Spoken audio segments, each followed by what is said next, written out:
New attractions are coming to the Disney parks. We have got Muppet Rock and Roller Coaster, as well as the new version of Big Thunder Mountain Railroad. Imagineers are starting to show us what's going on behind the scenes, but there's something off about these videos. Let's talk about it today on That Park Place. Guys, our first video here is from Pardon Our Pixie Dust here on Walt Disney Imagineering, and they are taking a look inside the queue of the Muppets Rock and Roller Coasters. Let's have a look.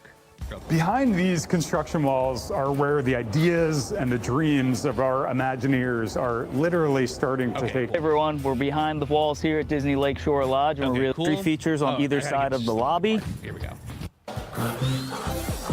Hey, we're here at Rock and Roller Coaster starring the Muppets, beginning some of our props install. Currently doing work around our load area, figuring out some of these larger items, then we'll go in with some of the smaller items.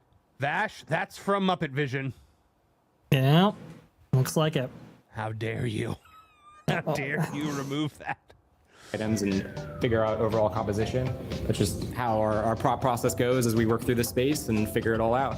Growing up, I watched The Muppet Show, like I had it on VHS, and that came up in a lot of my research. I would just sit down and look and find out like these little Easter eggs. What do people care about? What do people want to see in this attraction? What do I want to see here? And also like, what do we bring life in the new story we're trying to tell? So it comes in with like objects like this, as you can see. That looked almost like they have his hat from Christmas Carol. Yes, the wording there is what strikes me as very, very interesting, because it's like, in my research of doing the Muppets, understanding what people care about, it's like, okay, so you certainly don't care about the Muppets. You certainly don't care about this project. He was just like, I watched the Muppets growing up. Oh, I'm such a huge fan. And in my research on why people actually like this thing. So it comes in with like objects like this, as you can see. This is Gonzo's statue that was seen in the original Muppet film. It was on top of his plumbing van, and this ended up on the ground and the arm broke off. But see, Gonzo kept that, and he kept it in a storage area, and now we're finally taking it out and showing the guests. When I started this project, we've got a whole bunch of different props and stuff for this Rock and Roller Coaster reboot. Now, Steph, did you ever ride Rock and Roller Coaster in its former form? Aerosmith? Yeah, no, that was actually the one ride that I never rode. Yeah, 0 to 60. First thing you hit's an inversion. I mean, it's a pretty wild roller coaster. Mm-hmm. I've been wondering this since the beginning, whether or not putting the Muppets in there is the best idea for this. I think there was nothing wrong with Aerosmith personally. I don't know. Do you think that taking the Muppets out of their own attraction, putting them into something new like this, do you think that's going to hit with people the way they seem to want it to? I mean, were a lot of people going on that roller coaster? I honestly didn't even know it was there. Mm-hmm. I always saw long lines for it. I myself have never been on it, but I've heard it was really popular. Yeah, it was. It was pretty popular. There was usually a long line. It was pretty consistently over an hour-long wait, because it is the only major throw ride in all of Walt Disney World, Vash. Oh, yeah, yes. I mean, that's. I guess we can consider a couple of attractions close to that caliber, but yes, this is like the most extreme coaster, I would say, for the entire Walt Disney World Resort complex, right? The only one with inversions. Yeah, only one with inversions for sure. So it's it's up there. It's a big kick coaster. That being said, though, I don't know if it's held up very well over time. I do think it needs a track replacement, maybe a car replacement. Because I think that original, Vekoma track, just it's got some wear points in it. You can definitely feel the head banging when you actually go through there. And when comparing that against like state-of-the-art coasters like Guardians of the Galaxy Cosmic Rewind over there at Epcot, or even what Universal has been offering for years and years and years with Intamin coasters and Mack coasters and so forth, it's just, I don't know.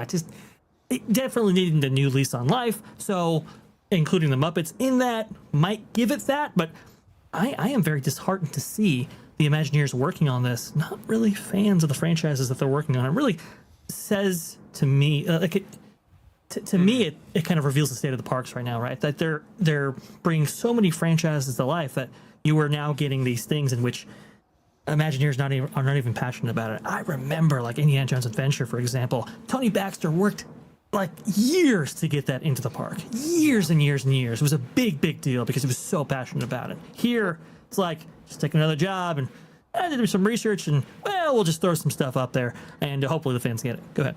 And that's kind of where I was kind of going with this, is we see these Imagineering videos that are coming out now, and it's all these Gen Z Imagineers who don't really seem like they're very passionate about what they're talking about. Gone are the days of Tony Baxter, and they talk about ridiculous things like this. And so what we've tried to do is really bring that shape language from the architecture. But like, what we love to talk about at WDI is shape language. And we often refer to shape language. There's such iconic shape language in Spaceship Reverie Attraction. We really wanted to make sure that we fused to that throughout the space. What on earth is shape language? From what I understand, I'm going to assume this is kind of like a architect designer phrasing. Shape language, I guess from what I'm understanding, is when you're using shapes to convey feelings and the idea of whatever is in that space. Shape language. So when you go to, like, I would assume it's like when you go to Epcot and you see the ball and you see the texture, the patterns, the roundness and everything like that. There's something iconic about it. It's something a little bit otherworldly, since Epcot does focus a lot about spacecrafts and, you know, outer space and the future and things like that. So it kind of gives you this idea. It's the same thing when they put patterns in the walkways. This shape language can convey certain kind of feelings and ideas. It's like saying something without having to use words. I guess it's kind of like an abstract vibe as well. You'll notice that the newer things that they put in Epcot, not saying they're all the best decisions, but yeah, they'll use a lot of curvature and things like that because it's conveying the idea of flowing and unity. Harmony typically is one of these things too. So when you've got stuff that just kind of loops around or whatever. So I'm assuming that's what she's talking about. I don't know her, but it sounds very much like a designer architectural vibe, you know, phrasing, shape language. But, you know, of course, it doesn't help playing several clips of her using the same term over and over again. It's like, say what you're, like, define what you're saying, because most people don't know what is shape language. Yeah, 100%. Go ahead, Vash. That was for Geo82, right? That clip where that comes from. Sachi, I do believe, who was featured in there, was talking about the inclusion. So you're right, Tabitha, you're so on point with the Spaceship Earth sphere, right? Or the geodesic sphere. And they wanted to go ahead and incorporate that into their bar. But it's kind of like, it's a bar. So it was very, very misplaced. At least I thought, anyway. Maybe attractions, maybe higher level concepts or so forth. Go ahead, Martin.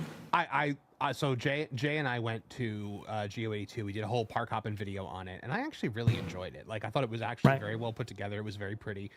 The food was great. The drinks were unbelievable, and it was a great fireworks viewing area. But I mean, the problem is that we're getting these things explained to us in this way, like, you know, or this guy who's out here who's just like, oh well, you know, I've been looking into why people like the Muppets, this thing that I'm now dedicating my professional time to. So there's that. And then you have things like Big Thunder Mountain, right? Which is coming up soon. And what they're choosing to kind of focus on with that. So when you look at this video that was shared on Instagram by WDI, they're focusing on these bats. It's strange. Design and place different bat assemblies. Previously, we had just had our airline bats. Because I didn't want to just start this from the beginning. Okay, no thank you. All right. Thank you. Mysterious new presence is stirring. It's bats. We started working in the Bat Cave after we received a scan of the entire mountain, and we were able to design and place different bat assemblies. Previously, we had just had our airline bats in this space, and now we've really enhanced the story by adding individual rockwork bats, rockwork bat clusters, and our show set bat. Look at those. Like, why would you show that with the work lights on?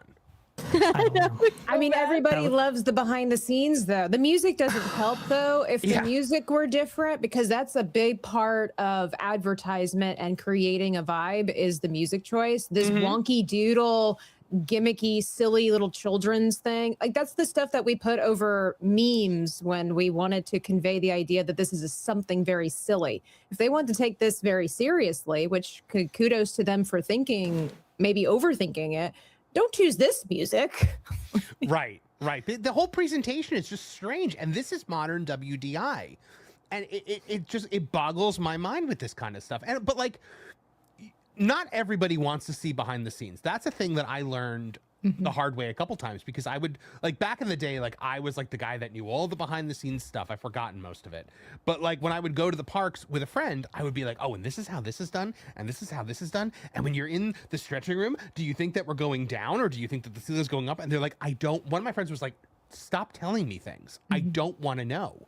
I just want to be taken there. Right. You know, you want to experience the magic. You don't want to know how the magic trick works. Yeah. Like you don't, you know that David Copperfield is not turning a woman into a Bengal tiger. Excuse you. Okay. Spoilers. Okay. Right. Sorry.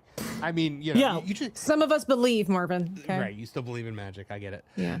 Well, you know, you have the wonderful World of Disney approach, right? Where Walt would actually take you through and would take you through concepts of, let's say, Pirates of the Caribbean or Haunted Mansion back in the day. Remember, they did that for the Disneyland Centennial with Julie Reams there, you know, guiding you through, and that was a nice peek behind the curtain, right? And when it comes to dimensional stuff and the scale of things, that's really, really cool. But to show like these bats and how they're flat and so forth with work lights on, I don't know if that's necessarily the best showcase of taking you behind the scenes and really providing insight into this attraction that we've all loved for 50 years practically, right? I mean, it's a big deal.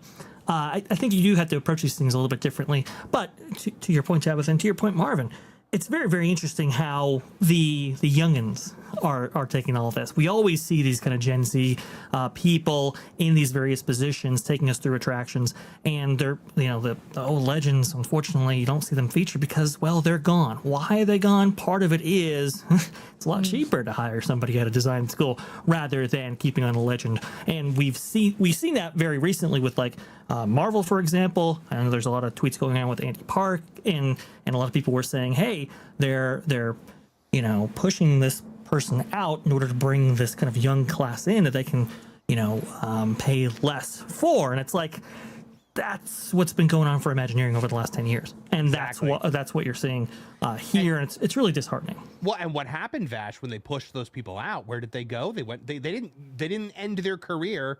They didn't like go to random architecture firms. They went to Universal and built Epic Universe. Right. That's it. Well, and that's the thing, like stuff like this too. It's like, it's okay if you want to cut corners or whatever, but you've got to make people fall in love with stuff first before you show them the ugly side.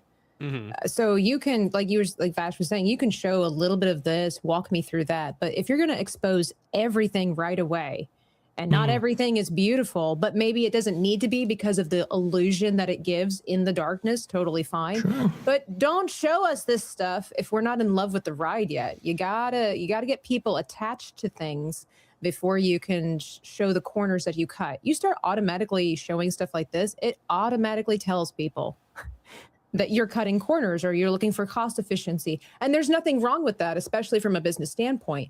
But for people that spend so much money to experience the magic and they believe that everything has been touched by the hand of Walt, you can't show paper cutouts of bats. You gotta.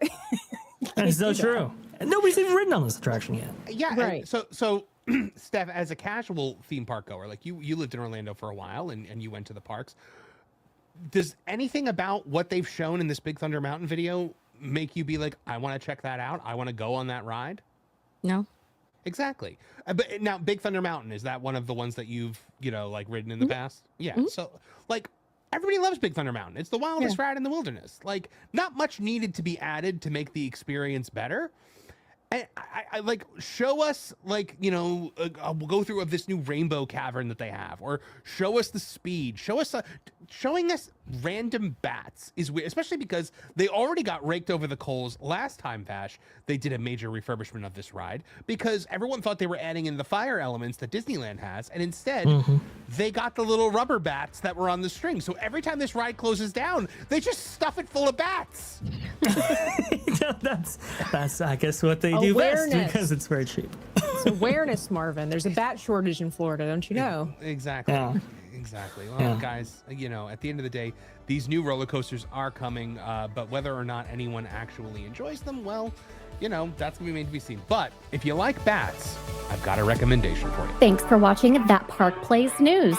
For more information, consider checking out www.thatparkplace.com. And don't forget to subscribe, share, like, and send this out on your favorite social media accounts.